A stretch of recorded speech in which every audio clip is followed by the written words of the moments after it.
Hey everyone, it's Agnach here. Welcome to another video. On today's video, I'm bringing a new army that I have been using in Legends, and it's using a super troop that not many people are using.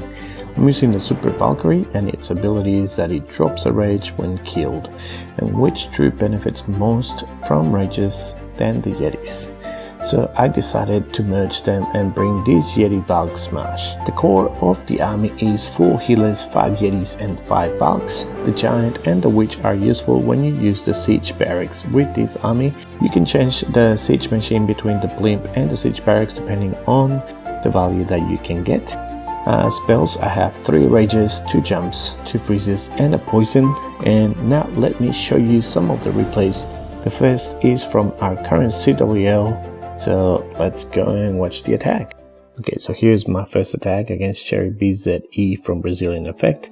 So with this army, you want to create a funnel with your warden on one of the sides. On this occasion, I'm not putting the healers down since there's the AD and the Archer Tower. So once the warden is tanking the Archer Tower, then I put the healers down. And then on the other side, as you can see, I use a giant, then the witch with the skellies. Then once they're tanking the defenses, I can put the siege barracks down, and that way I can create the other side of the funnel. I set my king there just to get rid of some more buildings. The wizards are also helping getting rid of some of the trash buildings there, creating that nice funnel.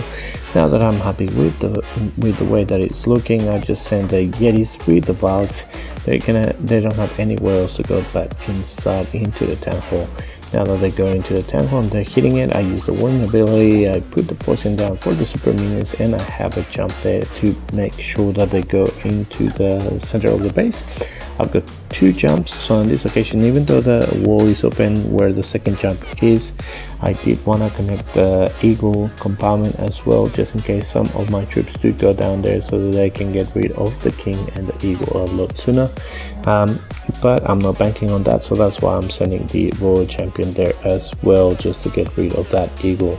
The sooner it goes down, the better for my army. Now I start putting the spells, so I use the freeze for the scatter, and I use the freeze for the single inferno, just to make sure that the queen keeps her ability for a little bit longer. Probably I could have waited for that freeze and just use the queen ability, and then I would have been able to use that freeze later on, but it ended up working nicely. We still have quite a few Yetis with a lot of Yeti mites. We've got the king with his ability left. There's still 1 Valk there as well. Use the king ability just to make sure the single inferno doesn't kill him. We get rid of that single inferno, and now the Valk dies. The rage is there, so as you can see, that's the rage that the Valks drop. So it's a little bit less in diameter, but it lasts a little bit less than the normal rage, but it still rages up the troops that go through there, so it's pretty valuable. And when you're using it with Yetis, it also works really well. Maybe also with boulders, I haven't tried that either, but usually for the Valks you do need a tanky troop. So the good thing about the Yetis is that they're tanky, and they can also use the rages nicely. So over here again, I'm using the warden on one side just to create a bit of a funnel, then the siege barracks on the other side with the king, just creating the other side of the funnel, and then I send all my troops in. Now probably you can put in the siege barracks hogs, and that's gonna help you out as well, or you can also put like normal valks, like some players that use the super witches do.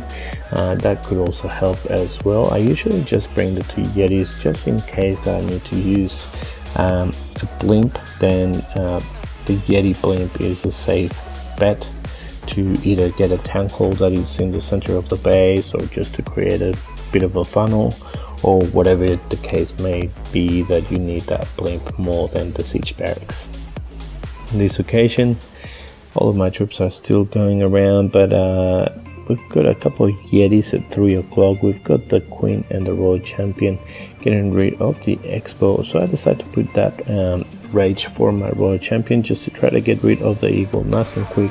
Then she can get rid of the king, use the queen ability to get rid of the defending queen, and now use the royal champ ability to just get rid of some more defenses. That's gonna allow my troops to finish off the base, So now it's just that multi-inferno which was damaged, so my RC can get rid of it, but she just has to get rid of some of the skellies. I use my wall breakers here just to tank that Tesla, which gave enough time for my RC to get rid of it.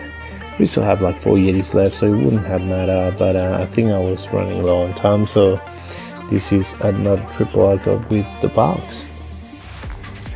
Now we've got this base, the same concept. We use the warning walk on one side. Now you can use a queen walk as well if you see that the base is symmetrical and you know how your queen is gonna path, but I always feel like a warning walk is so much safer. In saying that, if you're using a warning walk, then you need to keep in mind that you can't take too long with your warning walk, otherwise you're gonna be running into time fails. So usually I'll give my warden between 45 seconds and 1 minute maximum before I have to deploy everything else. Sometimes it's even worth it as you're doing your warden walk to just be doing the funnel on the other side, just to make sure that you can send everything in. Over here I put the jump there, just to try to get some troops into the tank hole and the scatter compartment.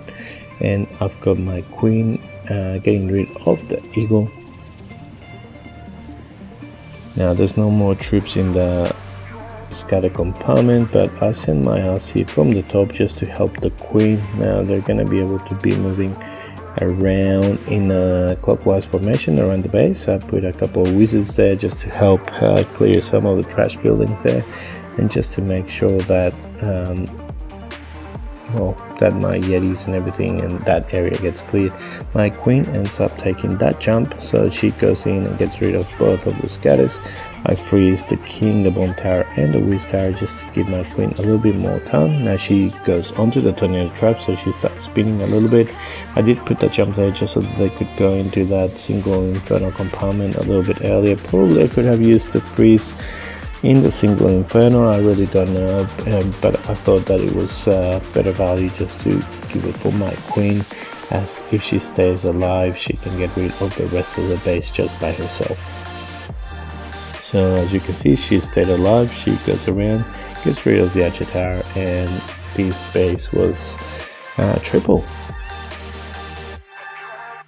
Now we've got this base, I think I was running it as well, it's one of my war bases.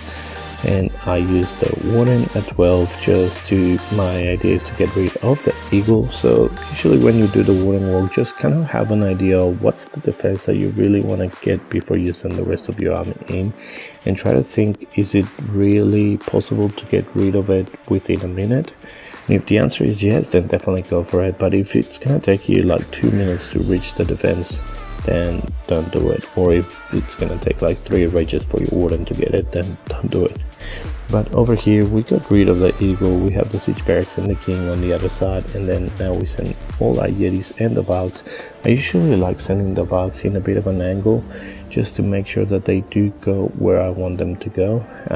Usually Valks are like super witches or like normal Valks that if you don't do a correct funnel, they'll just start walking everywhere. So you definitely want to make sure that the funnel is made, and also you want to make sure that there's tanking at the front before you send your Valks, otherwise they will die very quickly, and yet you will have like 5 rage spells, but they will be at the beginning of the raid. Now some of the Yetis went up, we've got the queen and the warden in the center of the base, and we've got the king, royal champion, a few more Yetis around 6 o'clock, so they're all going to be merging in. That inferno is a multi-inferno, which is going to help my queen. We still have her ability, we still have the royal champ ability, and so here we can use the royal champ ability, then we didn't have to use the queen ability, and I think now we can swag it since there's only 1 mortar left, and that's going to be taken care of by the Yetis. So still had 6 Yetis alive, and we started with 5 so that's pretty good. And now we've got this base, so I decided to use the warden at 6 just to create a bit of a funnel there.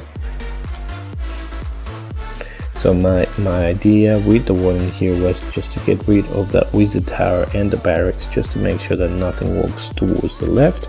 I wanted everything to go inside into the center of the base. As you can see, I've got 4 normal wall breakers. Usually with this army, because I'm only using super Valkyries, You can bring a super wall breaker, however I don't have them activated, so I do have to bring the 4 normal wall breakers. I put the siege barracks around 330 just to create the other side of the funnel, and over here I sent all the wall breakers with the rage and the warden ability. They can open 3 walls just with 4 wall breakers, so that's pretty good value. However, thinking about it, probably I could have used the first jump there and then the next jump to go outside of that compartment, but the wall breakers opened everything there, which is fine, and then I just have to use 1 jump to get my troops out of that compartment. The P.E.K.K.A. does end up going into the town hall, so the town hall goes down and the queen is just going around the ring, getting rid of the rest. The RC is on the outside, getting rid of the defenses, and now I don't have anywhere where I can place that second jump.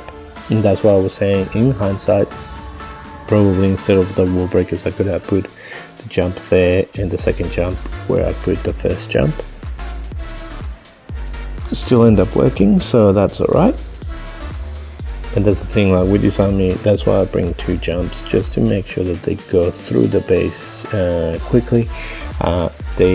The Yetis and Super Valks, they don't go through walls quickly like the Super Giants, so you definitely need the jumps to be able to move through the base and that they don't get stalled and then the scatters just hit them and kill them all. Well, that's it from me. Hope you enjoyed the video. If you did, please click the like button, subscribe to the channel, and I'll see you next time with more Clash. See ya.